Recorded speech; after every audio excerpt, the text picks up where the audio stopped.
Hey everybody. So I'm not gonna lie, things have been a little crazy lately.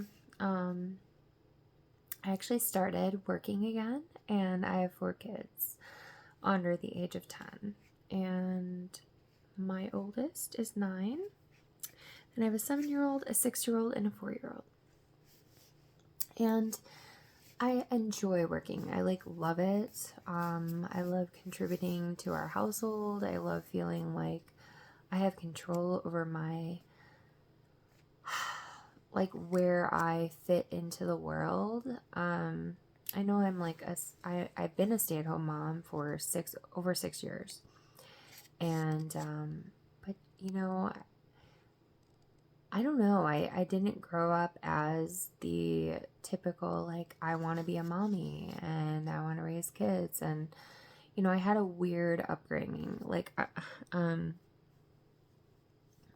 My mom and dad both worked and they worked a lot, and I was in daycare, and my grandmother and uncle raised me for part of my life. So I had a mixed bag of raising type of behaviors and situations.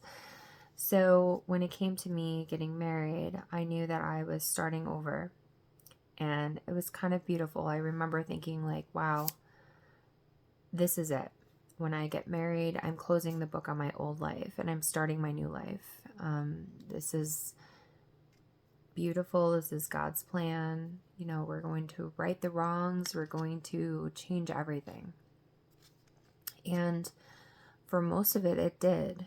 It did change a lot. And when you start a new family unit, I will say it is very beautiful and like climbing a mountain too, which is, there's nothing easy about climbing a mountain, but it's beautiful.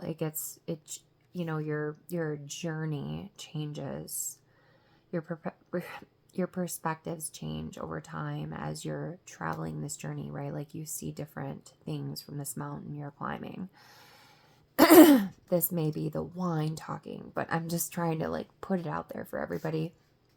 But it's true, you start climbing this big monumental experience of life, right? And so I had decided once I got married that I would totally move on and pretty much leave my entire life behind me. Because I had, not leave it behind, oh, who cares, but make it something better than it ever was. And this is a little out there, and maybe I won't post this. I don't know. Hopefully I get to post it because maybe it's helping somebody, maybe it's helping somebody that needs it. But yeah, I had a troubled past. I had a troubled childhood. I had, guidance that wasn't the best. And, I was not raised in a church. Not that everybody needs to be, but I didn't really have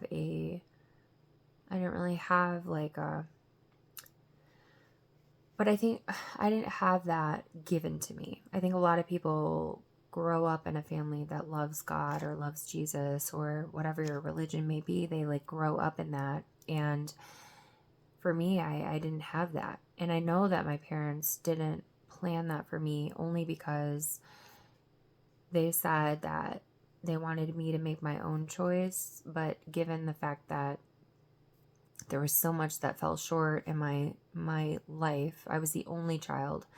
So I don't know what that entirely means. I'll probably never know what that means, and that's okay. But moving forward, just trying to understand the prerogative, the motivation of the methods of raising me is very interesting. Eventually I was raised by my grandmother and uncle, from 15 and up, but they were always constant in my life. Oh my gosh, I am eternally grateful for them, eternally.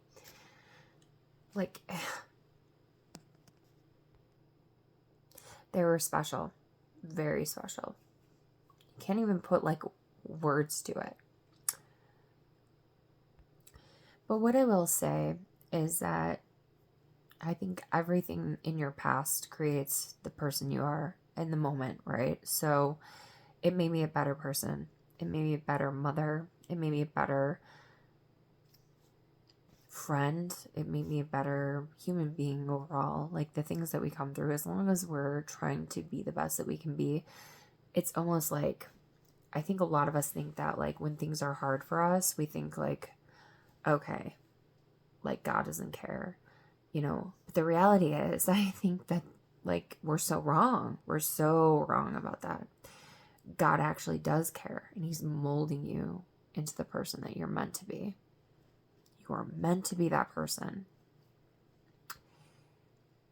And maybe you can't even like look at yourself in the mirror today or tomorrow or 5 weeks ago, but there was a reason for that.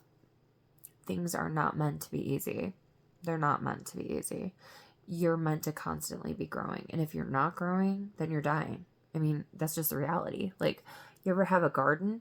I mean, it's like God's nature is like a metaphor for our life, because God's nature reveals to us the metaphor that is us. Like, if you have something that's not growing anymore, not green, what is it doing then? If it's not growing, it's not becoming new life, it's not creating new sprouts and new leaves, what is it doing? It's not going to just stay there, frozen in time forever. It's either going one way or the other. Like, that's a reality. It's either going to grow, it's going to create itself into something new, or it's going to die. So I love that phrase that if you're not green, you're not growing. It's a nice way of saying, like, if things aren't hard for you, if things aren't new and hard and challenging for you, like, you're just gonna die. Like, you're not on the up, you're on the down. Okay. So consider it a compliment if you're going through a hard time. But man, I tell you, I feel very blessed that things were hard for me as a child. I kind of just took things as they went, as they came, and I just went with it. And it's funny because I don't really think anything of it, because when you deal with trauma as a child, you don't think anything is like this. You think this is what life is, you think like, oh, well, that's how everyone's parents are, or, oh, well, that's what every kid goes through. Like, I'm normal. And then it's not until like mid-adulthood or like, teenage years that you realize, oh, that's not normal. Oh, yeah, that's weird. But the reality is like, it's like a trial or tribulation, right? Like, you got your trial and then your tribulation. Like, God gives you these things that you overcome. It makes you like a better person. Like, it's almost like, wow, I'm just putting this together now. Like, it's almost like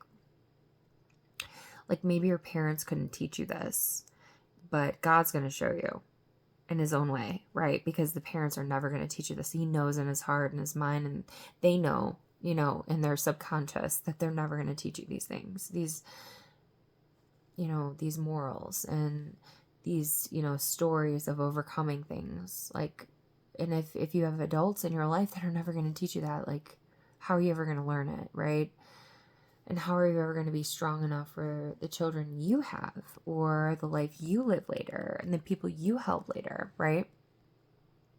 So, yeah, I almost think like it doesn't really matter. It's not like, oh, poor me, I had this hard life, and how dare God be like that to me? Like, I just think about that stuff and I think like, well, would you have ever learned it? Like, would you have ever learned the morals of these lessons? Like, sorry about the shadow on my face, but would you have ever learned any of that? Like, if God had not put these trials in your life? Absolutely not. I know for myself, maybe it's different. Maybe it's different for everybody, but I never would have learned that for myself. I never would have, unless God had put these trials in my life, and it made me stronger. Like, and it mended fences in my own brain and body and mind and whatever and soul. And here I am. Like, I'm able to be a good parent. And maybe I never would have been if I hadn't worked on myself through these trials and stuff. So, interesting.